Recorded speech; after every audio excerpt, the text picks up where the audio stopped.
అందరికీ నమస్కారం అండి. ఈరోజు కథ కొన్ని ప్రేమ కథలు సుఖాంతాలు దుఃఖాంతాలు కావు. ప్రేమ సంబంధాల్లో ఖచ్చితంగా సుఖాంతాలు దుఃఖాంతాలు ఉంటాయని నేను అనుకోను. ఎంతో ఆనందంగా ఉండే సంబంధంలోనూ ఏదో అపశృతి ఉండవచ్చు. ఎంతో వేదనతో కూడిన సంబంధంలోనూ ఒక దరహాసం మొలకెత్తవచ్చు. ప్రేమ విషయంలో తీర్పులు, తీర్మానాలు, తుది నిర్ణయాలు కుదరవు. అందులో అన్నీ సాపేక్షమే. ప్రేమలో అనివార్యంగా కనిపించేది సంక్లిష్టత. ఆ సంక్లిష్టతల్ని స్పృశించడానికి ఇలాంటి ప్రేమ కథలు ప్రయత్నిస్తాయి. సబ్కో ఆప్నే హీ కిసీ బాత్ పే రోనా ఆయా పాడుకుంటూ వాషింగ్ మిషన్లోంచి బట్టలు తీసి ఆరేస్తోంది పల్లవి. టీవీలో అర్నబ్ గోస్వామి కేకలు వింటున్న చరిత ఎప్పుడు ఆ ఏడుపుగొట్టు హిందీ పాటలే అంది. ఏడుపుగొట్టు హిందీ పాటల్లో ఉన్న అర్థం మా తెలుగు కావ్యాల్లోనూ నీ ఇంగ్లీషు నవల్లోనూ ఉండదు. లోపలికి వచ్చి సోఫాలో కూలబడింది పల్లవి. ఎవరైనా మరొకరి కోసం ఎందుకు దుఃఖిస్తారు? ఎవరికి వారికే పుట్టెడు దుఃఖం ఉన్నప్పుడు అన్నాడు సాహిర్. తెలుసా ఎంత నిజమది అంది పల్లవి.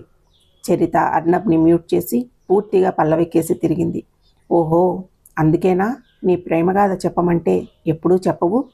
ఎలాగూ నేను నీతో పాటు ఏడవననేగా అని అంది చరిత. పల్లవి పక్కుమని నవ్వింది. నా ప్రేమగాథలో అంత ఏడవాల్సిందేమీ లేదులే. మరైతే వృద్ధకన్యగా ఎందుకుండిపోయావు అనేసి సారీ అని నాలిక ఖర్చుకుంది చరిత.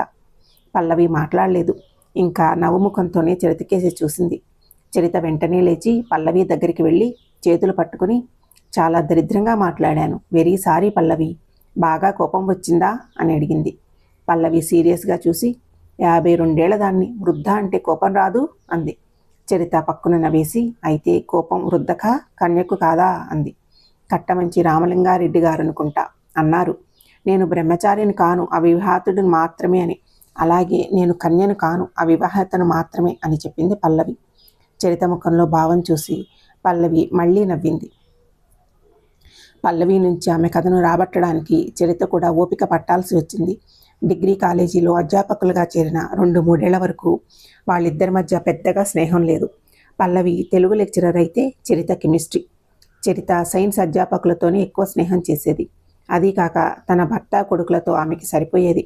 పల్లవి ఎవరితోనూ ఎక్కువ మాట్లాడేది కాదు. క్లాసు లేకపోతే తెలుగు నవలో ఇంగ్లీష్ నవలో చదువుతూ కూర్చునేది. 2 ఏళ్ల క్రితం వరకు తన లోకంలో ఉన్న చరిత జీవితం హఠాత్తుగా మారిపోయింది. ఒక్కగానొక్క కొడుక్కి పెళ్లి చేసింది. అప్పటికే అతను చికాగోలో ఉన్నాడు కనుక కోడలు వెళ్ళిపోయింది. 2 ఏళ్ల క్రితం చరిత భర్త రోడ్డు ప్రమాదంలో చనిపోయాడు. దాని నుంచి కోలుకోవడానికి చరితకు చాలా సమయమే పట్టింది. అంతవరకు చాలా స్నేహంగా ఉన్న సహోద్యోగులు చరితను ఒంటరిగా వదిలేస్తే కోలుకుంటుంది లెమ్మనుకున్నారో లేక వాళ్ళ జీవితాలతో బిజీగా ఉన్నారో కానీ పెద్దగా చరితను పట్టించుకోలేదు. అప్పుడే దగ్గరయ్యింది పల్లవి. భర్త చనిపోతే జీవితం ఆగిపోదుగా అంది ఒకరోజు చరితతో పల్లవి. మాది ప్రేమ వివాహం పల్లవి గారు. ఒక్కరోజు కూడా ఆయన నన్ను బాధ పెట్టింది లేదు. అంత అన్యోన్యంగా ఉండేవాళ్ళం. మీకేం తెలుస్తుందిలేండి ఆ ప్రేమ తన ఉక్రోషంలో అనేసింది చరిత. పల్లవి ఏమీ కష్టపెట్టుకోలేదు ఆ మాటలకు. చాలా మామూలుగా మాట్లాడింది. మీ బాధను నేను తక్కువ చేయడం లేదు, కానీ అందులోంచి తేరుకోవడానికి ప్రయత్నించాలని అడుగుతున్నానంతే. ఇలా ఎన్నాళ్ళు కాలేజీ మానేసి తిండి మానేసి ఉంటారు? మీరు ఇంకా బతికే ఉన్నారు కదా. మీకు పెళ్ళి పిల్లలు కాక వేరే జీవితం ఉండాలనే కదా ఈ వృత్తిలోకి దిగారు. ఈ జీవితాన్ని ఎందుకు నాశనం చేసుకుంటున్నారు? మీ స్టూడెంట్స్ మిమ్మల్ని ఎంతో ఇష్టపడతారు. ఇలా మాట్లాడుతూ చరితను మళ్ళీ మామూలు మనిషిని చేసింది పల్లవి. క్రమంగా వాళ్ళ పరిచయం స్నేహంగా మారి తాను ఉంటున్న అద్దె ఇల్లు వదిలి చరిత కోసం ఆమె ఇంట్లో చేరింది పల్లవి. పేయింగ్ గెస్ట్గా. ఎంత ప్రయత్నించినా తన గురించి ఏమీ చెప్పుకొని పల్లవి అంటే ఒక్కొక్కసారి కోపం వస్తూ ఉంటుంది చరితకు.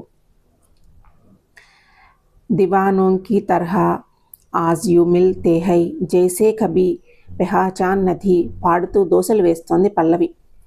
మళ్ళీ మొదలు. నువ్వు తెలుగు మాస్టారివా హిందీ మాస్టారివా అంటూ విసుక్కుంది చరిత.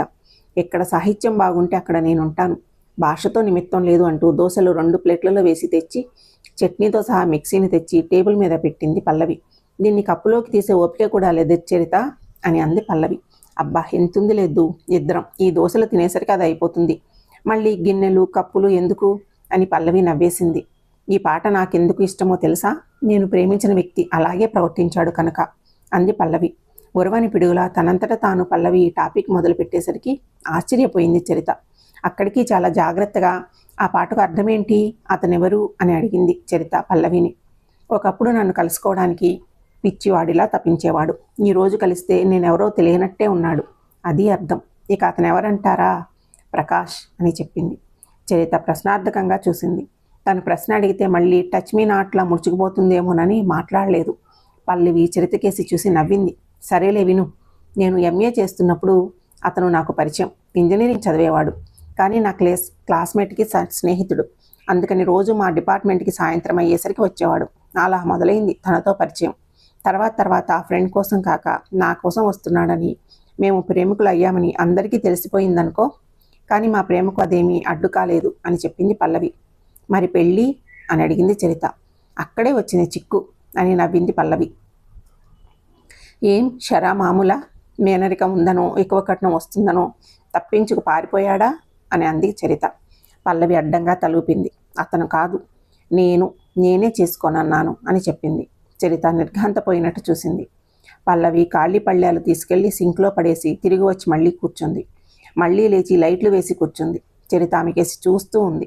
వెళ్ళి ఎంగిలి చేయి కడుక్కురా, ఈలోగా నా జీవితం అయిపోదు అని నవ్వింది పల్లవి. ఇక చాలే సస్పెన్సు, చెప్పు తల్లి, ధైర్యం తెచ్చుకుని అడిగేసింది చరిత. పెద్ద కథేమీ లేదు. అతనికి ఎంఎస్ చేయడానికి అమెరికాలో అవకాశం వచ్చింది. నాకు పిహెచ్డిలో సీటు వచ్చింది. పెళ్లి చేసుకుని వెళ్దామన్నాడు. చదువు పూర్తయ్యేదాకా రానన్నాను. అమెరికాలో తను సెటిల్ అవుతాడట. తెలుగు పిహెచ్డిని అక్కడేం చేసుకుంటావు? అక్కరలేదు, రమ్మన్నాడు. అమెరికాలో సెటిల్ అయిన నా పిహెచ్డి నాకు కావాల్సిందే అన్నా అని చెప్పింది పల్లవి. అలా ఎందుకన్నావు? అతని ప్రేమ కంటే నీ డిగ్రీ ఎక్కువ అని అంది చరిత. అదే అతను అన్నాడు. ఇక్కడ విషయం చదువుకి అతనికి మధ్య పోటీ కాదు. నేను దాన్ని అలా చూడలేదు. అతను చదువులో బిజీగా ఉంటాడు. అమెరికాలో ఎంఎస్ అంటే ఎంత కఠినంగా ఉంటుందో తెలిసిందే. అసలు నాతో మాట్లాడడానికి కూడా టైం ఉండదు. అందులోనూ చదువుకుంటూ ఉద్యోగం చేయాల్సి ఉంటుంది బతకడానికి. ఇక మేమిద్దరం ఆనందంగా ఉండేది ఎక్కడ? అప్పుడే పెళ్లి చేసుకోవడంలో ఏమర్థం కనిపించలేదు నాకు. ఆ మాట అంటే ఏమన్నాడో తెలుసా అని పల్లవి చెప్పగానే చరిత ప్రశ్నార్థకంగా చూసింది పల్లవి వైపు. చెప్పు అన్నట్లుగా. నీ పిహెచ్డి నీకు అంత ముఖ్యమైతే నేను అమెరికా వెళ్ళడం మానేసి ఇక్కడే ఉండిపోతాను, పెళ్లి చేసుకుందామని అన్నాడు అని చెప్పింది పల్లవి. అబ్బో, అలానే మగవాళ్ళు కూడా ఉంటారా అని చరిత ఆశ్చర్యంగా అంది. మరి అంత ప్రేమించిన వాడిని ఎలా వదులుకున్నావు అని అడిగింది చరిత ఆశ్చర్యంగా. నాకు నీలా ఆనందం కలిగిన మాట నిజమే, కానీ అంటూ ఆగింది పల్లవి. కానీ ఏమిటి? అలాంటివాడు దొరికితే నేనైతే ఆ రోజే చేసుకునేదాన్ని, నీకేమొచ్చింది అని అంది చరిత. పల్లవి ఒక్క క్షణం ఆగి, అతను మంచివాడు కదా అని నేను అడ్వాంటేజ్ తీసుకోవచ్చా? అంటే నా కోసం అంత పెద్ద త్యాగం చేశాక అతను ఇక్కడ ఆనందంగా ఉంటాడా? జీవితమంతా తన అమెరికా అవకాశం పోయినందుకు బాధపడకుండా ఉంటాడా? అప్పటికే 2 ఏళ్లుగా అమెరికా కోసం ప్రయత్నిస్తున్నాడు. అతనికి అక్కడ సెటిల్ అవ్వాలని అంత ఇష్టం. ఇంట్లో వాళ్ళ కోరిక కూడా కొడుకుని అమెరికా పంపడమే అని చెప్పింది పల్లవి. కానీ అతనే ఒప్పుకున్నాడు కదా అని అంది చరిత. ప్రేమ వేడిలో ఆ క్షణం నేను దూరం అవుతానన్న బాధలో ఏదైనా ఒప్పుకోవచ్చు. కానీ తర్వాత ఇక్కడ ఉద్యోగం, ఇక్కడ సంపాదన అతను ఆశించిన స్థాయిలో ఉండే నమ్మకం లేదు.